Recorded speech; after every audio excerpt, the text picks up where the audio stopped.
সকল শিক্ষার্থীদের স্বাগত। আজকের পাঠ্যসূচি ত্রিকোণমিতি, কোণ পরিমাপের ধারণা। প্রাথমিক শ্রেণী থেকেই তোমরা কোণ সম্পর্কে অনেক কিছু শিখেছ, যেমন 0 ডিগ্রি কোণ, সমকোণ, সরল কোণ, পূর্ণ কোণ ইত্যাদি। এরপর আরেক ধরনের কোণের কথা আলোচনা করা হবে, সেটি হলো ত্রিকোণমিতিক কোণ। ত্রিকোণমিতিক কোণ শেখার আগে জ্যামিতিক কোণ এটি একটু আলোচনা করে নেওয়া দরকার। তাহলে ত্রিকোণমিতিক কোণ এবং জ্যামিতিক কোণ কী বিষয়গুলি পরিষ্কার হবে এবং আরও ভালোভাবে ধারণা জন্মাবে। কিন্তু ত্রিকোণমিতি শব্দটিও তোমাদের কাছে নূতন, অতএব এই শব্দটির পরিচিতিও করানো দরকার। ত্রিকোণমিতি শব্দটি মূলত ইংরেজি শব্দ ট্রাইগোনোমেট্রি অর ট্রিগোনোমেট্রি থেকে এসেছে। ইংরেজিতে তিনটি সমন্বয়ে ত্রিকোণমিতি বা ট্রাইগোনোমেট্রি শব্দটি গঠিত হয়েছে। ত্রিকোণমিতিকে তিনটি সমন্বয়ে লিখছি। ট্রাই অর্থ হলো 3, গণ এর অর্থ হলো কোণ, ম্যাট্রন এর অর্থ হলো পরিমাপ করা। এই তিনটি শব্দের সমন্বয়ে গঠিত শব্দটি হলো ট্রাইগোনোমেট্রি বা ট্রিগোনোমেট্রি। বাংলাতে লেখা হচ্ছে ওই শব্দটিকেই ত্রিকোণমিতি, শুধু উচ্চারণে বিভিন্ন, একই শব্দ। এবার আমরা আসব জ্যামিতিক কোণ এবং ত্রিকোণমিতিক কোণ। জ্যামিতিক কোণের সংজ্ঞা হলো একটি বিন্দু থেকে অপসৃত দুটি রশ্মি যে সমতলে আছে সেই সমতলটিকে দুই ভাগে ভাগ করে এই দুই অংশকে এক একটি কোণ বলা হয়। যেমন তোমাদেরকে বোঝাই, এটি একটি বিন্দু। এই বিন্দু থেকে দুটি রশ্মি, ও এ রশ্মি, এটির নাম দিলাম প্রান্তবিন্দু ও এ রশ্মি, আরেকটি রশ্মি বি রশ্মি।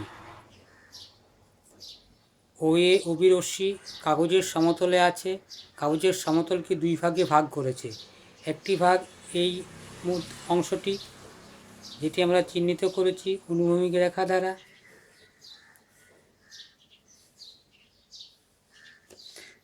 এটিকে বলা হচ্ছে এ ও বি কোণ। এ ও বি কোণ, এটি আমরা একটি চাপ দ্বারা বোঝালাম। এখন বাহিরের অংশটিকে এইভাবে বোঝাচ্ছি।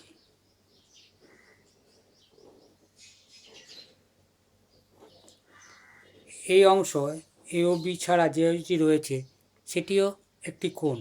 একে বলা হচ্ছে প্রবৃদ্ধ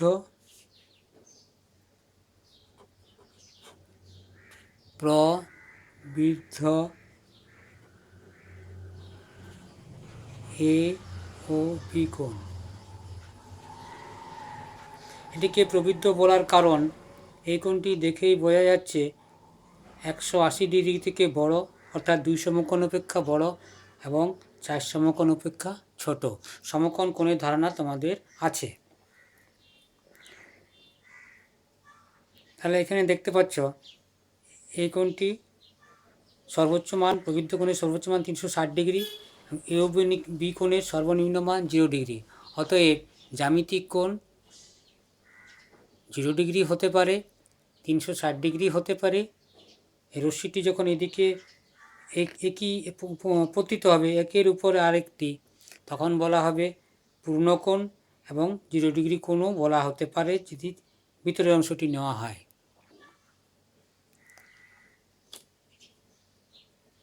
এখানে একটি জ্যামিতিক কোণ এঁকেছি। ও বিন্দু থেকে দুটি রশ্মি বেরিয়েছে, এই কোণটি উৎপন্ন হয়েছে, নাম দিয়েছি এ। বাইরেও একটি কোণ আছে। এখন আমরা যেটা শিখেছি, এ কে যদি আমরা চলমান সংখ্যা ধরি তাহলে এর মান কেমন? এর সর্বনিম্ন মান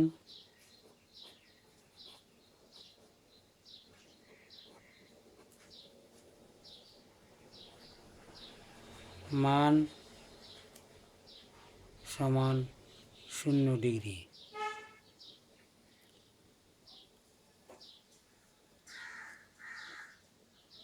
অতএব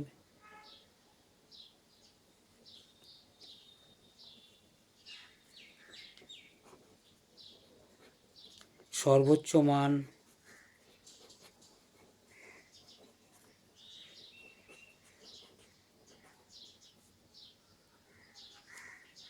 সমান 360 ডিগ্রি। এরপর ত্রিকোণমিতিক কোণ নিয়ে আলোচনা। ত্রিকোণমিতিক কোণ সাধারণত সৃষ্ট হয় একটি রশ্মির ঘূর্ণনের দ্বারা। মনে করো এটি একটি রশ্মি, প্রান্তবিন্দু ও থেকে নির্গত হয়ে অ্যারো চিহ্ন বরাবর, তীর চিহ্ন বরাবর অগ্রসর হয়। এই বিন্দুটির নাম দিলাম ও। এই অবস্থাকে যদি প্রাথমিক অবস্থান বলি, এটি এই দিকে ঘুরল,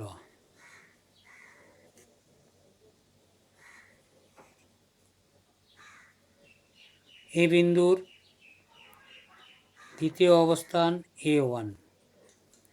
স্পষ্টতই এখানে একটি কোণ উৎপন্ন হলো। এই কোণটিকে ত্রিকোণমিতিক কোণ বলা হয়।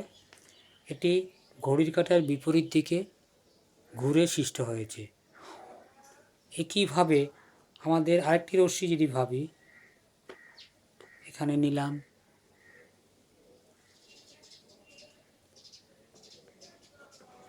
এটির নাম দিলাম ও এক্স। এটি প্রাথমিক অবস্থান। এই দিকে ঘোরার ফলে দ্বিতীয় অবস্থান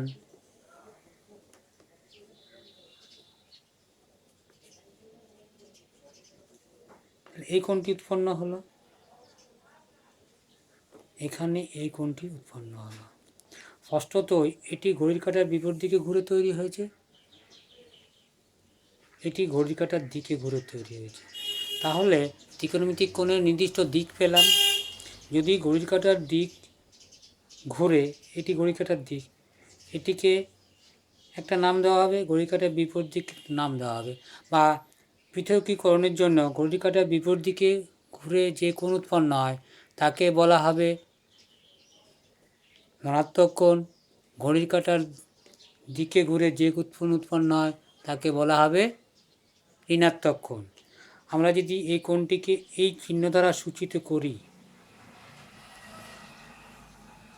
তাহলে এটি ঋণাত্মক চিহ্ন, ওই চিহ্নটি হবে। এখন এই চিহ্নটি নতুন চিহ্ন তোমাদের কাছে। এই চিহ্নটি বলা হয় গ্রিক চিহ্ন। এই চিহ্নটির নাম পড়া হয় থিটা। ইংরেজি লিখলে লেখা হয় এভাবে, বাংলায় আমরা লিখছি থয়রশ্মি টয়াকার থিটা। এটি হলো ত্রিকোণমিতিক কোণের ধারণা।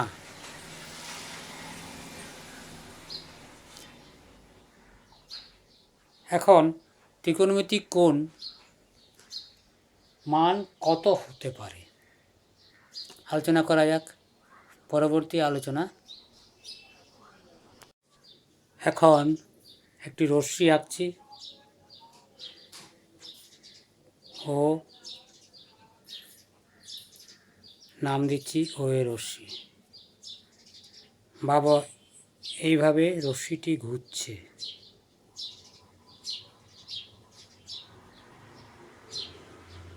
এখানে যখন আসবে তখন ওই রশ্মির উপর আবার ওই রশ্মিটি রূপতিত হবে, তখন কোণটি হবে 360 ডিগ্রি।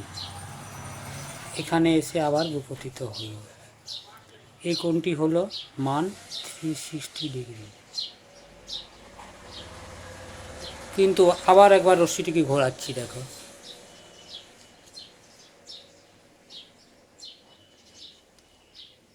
এটি রশ্মি,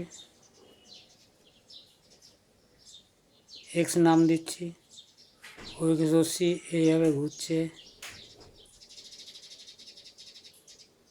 আগের ক্ষেত্রে এখানে এসে থেমে গেছিলো, থেমে না গিয়ে যদি আবার অগ্রসর হয় এখানে শেষ হলো। আমাদের এটির নাম দিলাম OX1।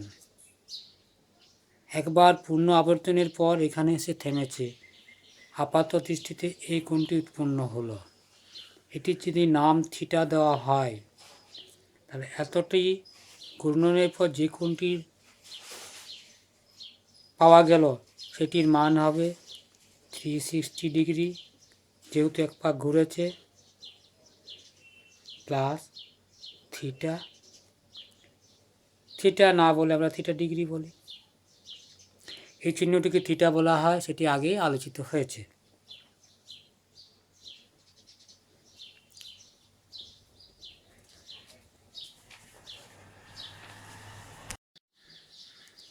ও একটি রশ্মি আঁকা আছে। ও এর রশ্মিটি ঘড়ির কাঁটার দিকে ঘোরানো হচ্ছে। কোনটি এইদিকে হচ্ছে? এখানে একবার পূর্ণ ঘূর্ণন হলো। এখন এই কোণটির মান কত হবে? 360 ডিগ্রি, কিন্তু যেহেতু ত্রিকোণমিতিক কোণের দিক আছে, ঘড়ির কাঁটার দিকে ঘোরানো হচ্ছে, অতএব এই কোণটির মান হবে -360 ডিগ্রি। এখন দেখি যদি আবার ঘোরানো হয় তাহলে কি হবে।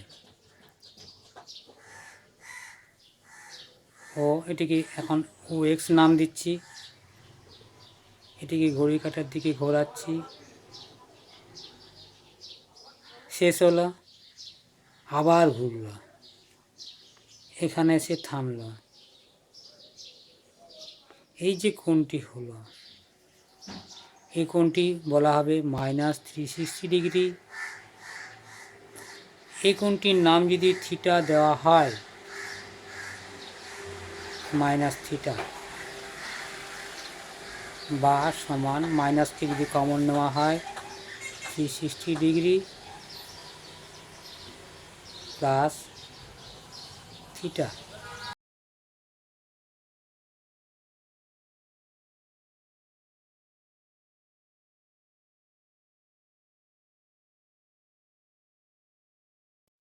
প্রশ্ন: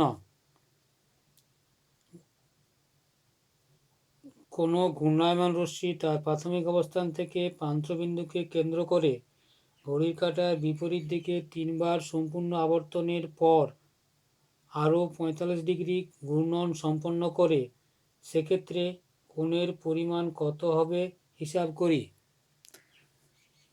আমরা জানি যে একবার ঘূর্ণনের ফলে 360 ডিগ্রি কোণ উৎপন্ন হয়। অতএব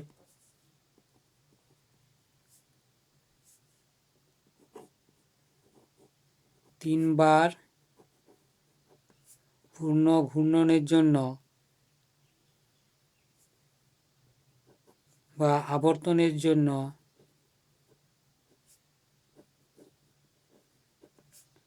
কোণের মান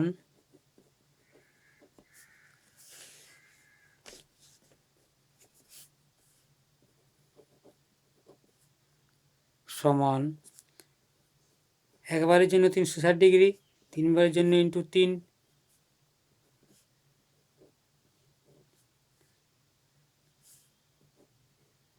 এত ডিগ্রি। প্রশ্ন অনুযায়ী 3 বার সম্পূর্ণ আবর্তনের পর আরও 45 ডিগ্রি ঘূর্ণনের জন্য, হাতে আরও 45 ডিগ্রি ঘূর্ণন সম্পন্ন করার জন্য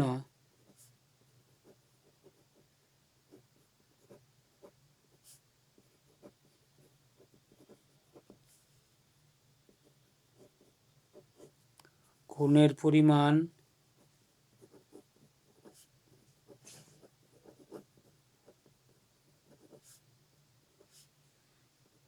পঁয়তাল্লিশ ডিগ্রি। অতএব মোট কোণের পরিমাণ